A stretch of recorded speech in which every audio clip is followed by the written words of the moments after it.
Welcome to Five Rings Daily. It's day 9.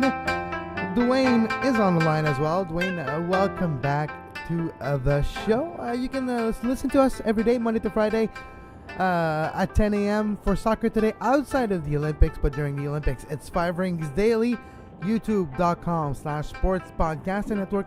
Duane, before we move on to our wood medal and start for day number 9, what is the one overall thought you have in the last 9 days?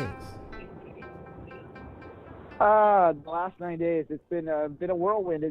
Okay, I guess my thought is, as someone who's been a long-time Olympic observer and is Canadian to boot, it's been the success of the Canadian team in terms of medals, to the point that it's almost blasé now. Like a bronze is considered, like, oh, they won a bronze, good for them. Whereas I remember many, many Olympics ago where it would have been like pins and needles to get that 6th bronze or whatever, and they would have had maybe 8, 9, 10 total for the entire games, and everyone would have been celebrated a little bit higher. But now when you're winning already on pace for having a record-breaking Olympics, 2 Olympics beyond the breakthrough they truly had in Vancouver, for the amount of success they're having, it's kind of gold or bust in many ways now, and those bronze and silvers aren't quite as celebrated. And that's maybe, in some ways that's sad, but in other ways, that's the evolution when you get to the success they've had. So that's kind of been my overriding impression. It's a little centric, but I am Canadian and watching it through those eyes. Yeah, well, you just have to put yourself in a Summer Olympic mood, and you'll remember what it is to not win as much medals as Canadians. And we are going to experience that just in 2 years' time, and it's going to be fun. But now let's continue to talk about the 2018 Winter Games. Day 9 wrapped up just a few hours ago with Team Canada in hockey beating the host country Korea 3-2. Yes, Canada lost in curling to Switzerland and almost lost in women's curling as well against Switzerland, but Oman came back from behind to win her 2nd straight game, which she needed to. So that was a team sport for day 9 and the tournaments that are ongoing. But I want to talk about my wood medal, Duane, because it's getting me angry this morning. And who knew that sport would bring, first of all, a doping suspicion?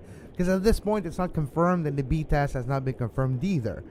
And we won't mention the name because of our tradition here on Five Rings, Duane, but it's an OAR athlete. You know what?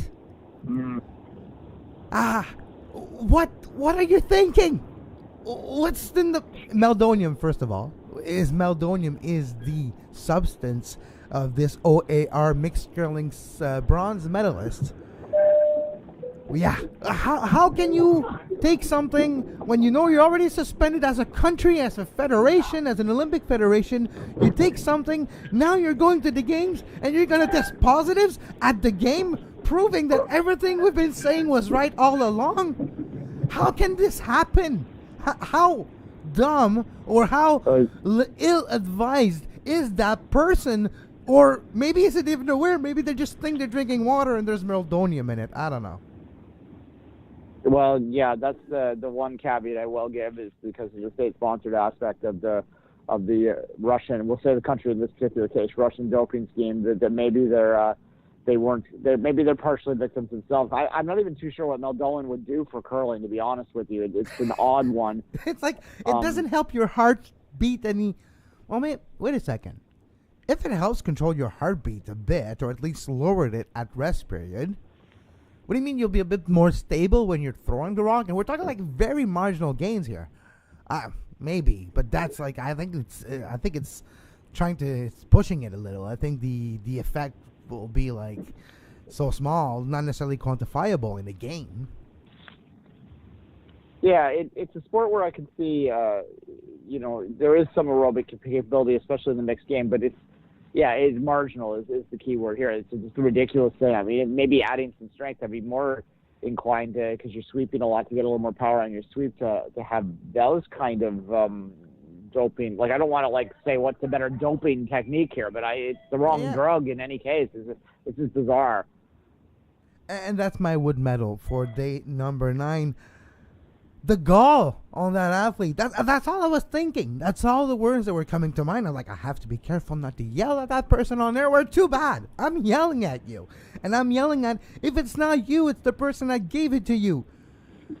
For once, you have to be like, okay, guys, we have to kind of go to PyeongChang on our best behavior. At least give us the optics of it.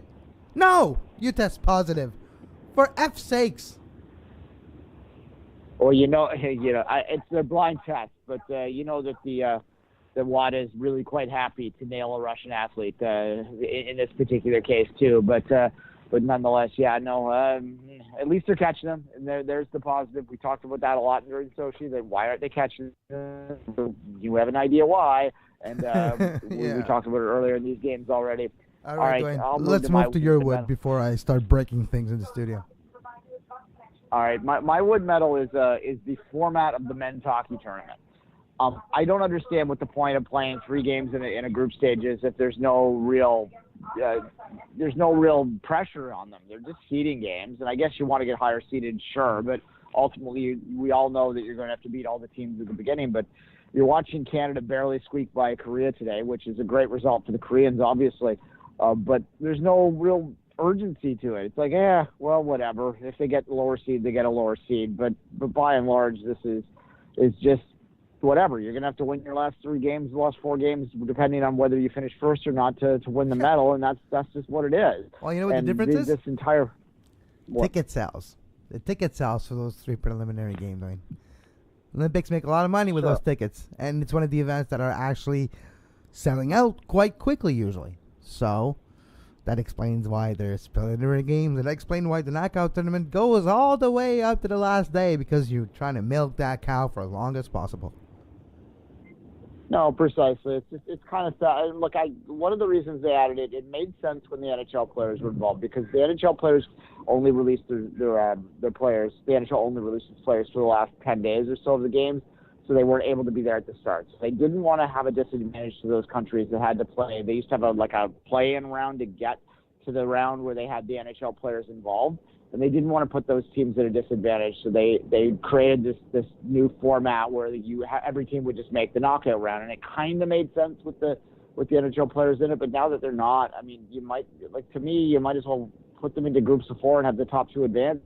A little urgency in these games, but alas, this is what they're doing, and as you say, it's a little cynical, and really it goes down to what that 4th game on means. There are 3 more exhibition games for these teams to find their groove, and I'm not too. It's a weird tournament. I picked the Finns to win it before, and I think I'm going to hold on to that one. The Finns and the Swedes are both probably the best looking teams in this tournament so far, although the Swedes barely got by Norway. I'll stick with this. It's a bizarre tournament, and I'm watching more of these games than I thought I would, but I'm not watching them live. I watch them after the fact, unless it's the Canada game. But anyway, that's my wood medal. All right, let's move on to the Poutine medal for day number 9. A performance that sometimes doesn't necessarily catch all the attention, but is truly worthy of Canadian values. Canada, that seems so much like a state-sponsored trophy or something. But no, it is representing what we think is the Canadian attitude towards the game, never giving up and going for broke. Olivier Rochon, aerials, freestyle skiing aerials. Yeah, he was going for broke, Duane. He was trying to go for gold. Didn't necessarily land it, but that was a difficult trick. Tell us more about it. Yeah, well, it was... I'm not going to embarrass myself with the terms, but he basically was trying to do 2 full rotations in the 2 full rotations in the air, which had only with the fully outstretched with 4 twists involved. It had only been done once before in competition by another Canadian athlete, coincidentally. But this was a trick that had he landed it, he would have won gold. He hit the trick fine in the air, but when he landed, he over-rotated just a little bit, and they backed out, as they call it. So that basically means you see their back go back and hit the hill. And the thing about aerials is if you don't land it, you're not going to win. I mean, it's just that simple. And he was at 4th place or 5th place. He ended up in 4th place at that time, ended up in 5th overall in the super final, but had great jump. And it's a good story, too, because he's a guy that when he was 20 years old, he didn't quite make the Olympic team. So he held on to the dream for 4 more years. He had made the Olympic team, but then he was injured and couldn't go. And then finally at 28, he gets to go to his first games. And that's a good story. He got to the super final, so good for him.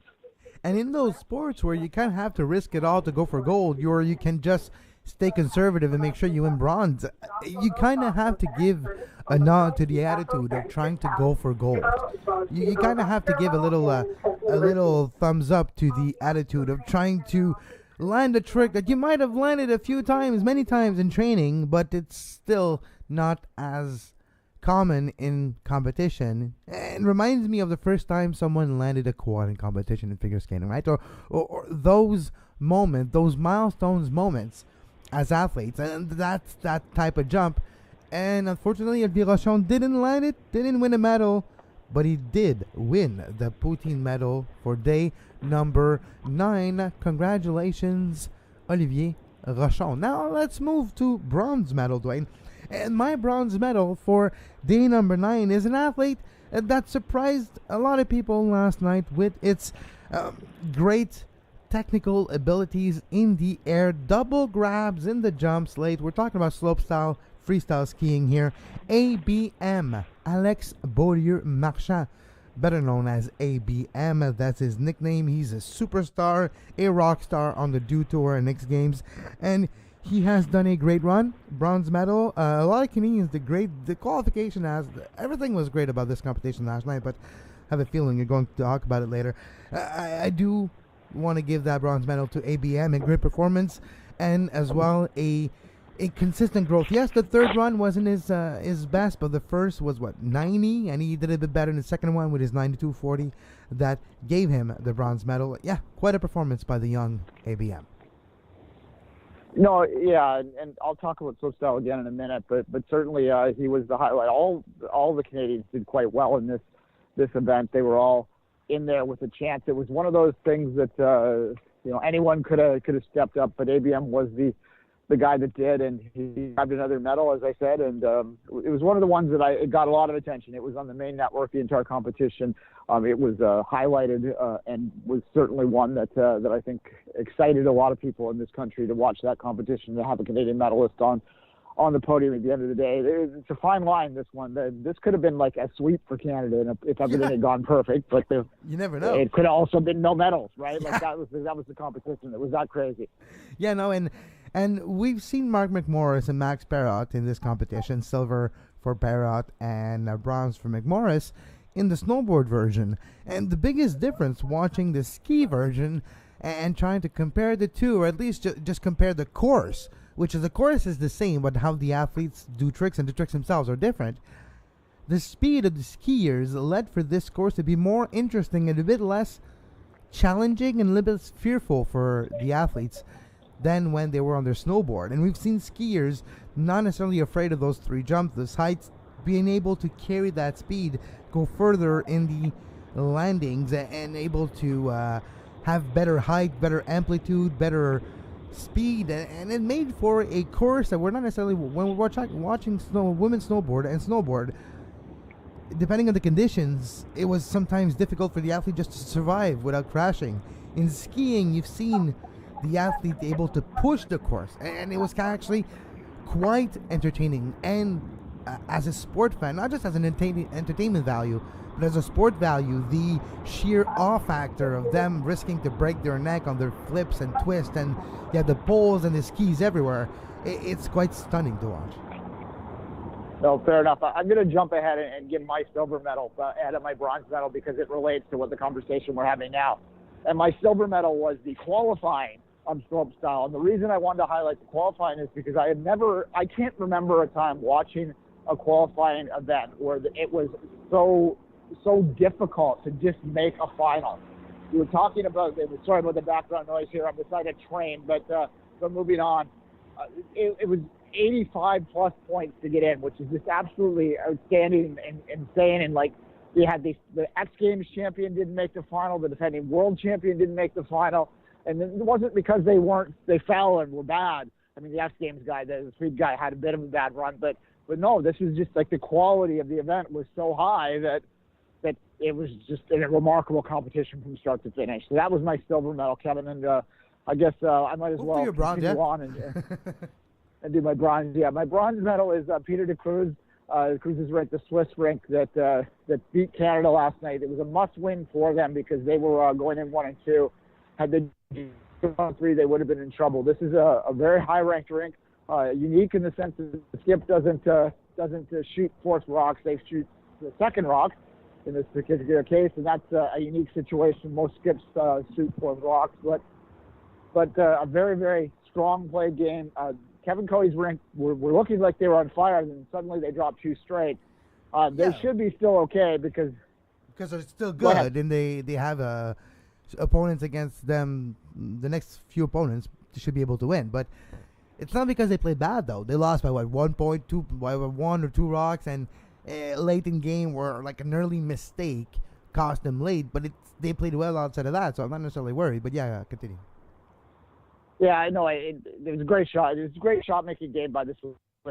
They forced an early 3, and then they had a great triple takeout late in that game. It looked like Canada was in line for a big score. So it was a very solid win for what is a good rink, and they certainly will put themselves into medal contention with that. They look like they're pretty good to make the final. That's a great bonus field, all top to bottom. Well, moving on to my silver medal, and it is related as well. Geez, we're the king of the segues today, Duane, because my silver medal today is for day 9, is a bit the entire curling competition. Men's, women, and if you want to include mixed double as well, but we're not necessarily seeing the evolution of international curling play, if you want to analyze as a whole, with mixed doubles because it's brand new at the Olympics. But if we're looking since Vancouver or a bit before, Canada's been dominating, especially since Vancouver at the international level. It's almost like becomes a meme, a trope, a joke. I mean, like, okay, whoever wins the road to the rings wins gold medal. You're actually having a tournament for the gold medal outside of the Olympics, basically. But now it's not the case. With the beginning of the tournament for Rachel Ullman, everybody's talking about the bad shots and the missed shots and the mistakes and the burnt rocks by Ullman in the first 0-3 start. Nobody's talking about how the other teams played great and they beat Canada. Same for right now. Sweden. Sweden's playing great on the men's side, and they've been impressing me over the last few games that I've watched, because I've been watching a lot of the Bonspiel, and I'm actually quite surprised that I have been. But another team that's impressing me is the skipper for Sweden is very good. Switzerland, you mentioned, against Canada won because of a mistake of Kevin Coey in the end number 1, yes. But that mistake was carried, and they were able to hold down to that advantage and put pressure on Kevin Coey in that game. So no, international curling as a whole, when you're looking at Sweden, the likes of Great Britain, Muirhead, it's not necessarily Muirhead, I should put an S there because it's both men and women, it's brothers and sisters, it's a great Scottish curling family. So no, I do feel this international curling level is rising, and I do feel, Duane, as well, that Canada has to be careful and have to maybe not rest on our laurels of being the king of curling, because the rest of the world is catching up. No, and it's really started with it getting Olympic status. You go back to 20 years, and it made sense. I mean, it was a non-Olympic sport, so there wasn't the great funding in it. But once you put the funding in it, and it is a sport, too, where you don't have to have, like Canada, you don't have to have 700 rinks that could compete. You can only have one and put all your resources on it, and they're going to be able to compete. And that's what we've seen. And a lot of these countries are now sort of producing 1 or 2 rinks per country, push each other, and that's a good thing for them there. And it is, you're right, it's not going to be a gimme moving forward. It hasn't been a gimme, even in the last couple of Olympics where Canada did win the double gold last time. It certainly was still competitive throughout. You see it on the men's side with that Swedish rink that is going in, was the second one people looked at as potentially a gold medal contending team, and certainly they're playing up to it right now. That skipper, his name escapes me, but the guy with the nice little trim beard, the skipper of Sweden, has like a perfect, like him and Kevin Coey a few days ago when they're playing against each other. Canada won, but it was really, really close, and both skippers were 100% average the entire game, which is mind-boggling to me when you're hitting every single shot, and we're talking about so that was a great performance. And so international curling as a whole, the rise of international curling versus Canada's dominance, is getting my silver medal for day 9, which is basically just a bit past midpoint in the Bonspiel. Exactly. All right, let's move to my gold. My gold goes to the Ukrainian aerialist Alexandra Abraменko. He captured that country's first ever medal in the aerials. He's kind of a one-man team. He won him $100,000 and basically funded his program for the next 4 years. And that was one of the they were talking about that on the broadcast, how much pressure was on top of it because they didn't have any money really. So now that he's won this from the government, he can keep going forward. And you can't even imagine that. It's enough pressure to be competing at the Olympics. Add the fact that it's really, if you don't hit this, you're done. It's kind of what's going on, and he did. That's kind of crazy, though, the pressure. Talk about just regular pressure of just winning for your family, for your sponsors, just winning for talk about winning or your program goes bankrupt. Talk about winning or you're truly not getting funding. And talk about a bad way to run an Olympic program where you're going to get funding only if you win. Yeah, but to win, I need funding.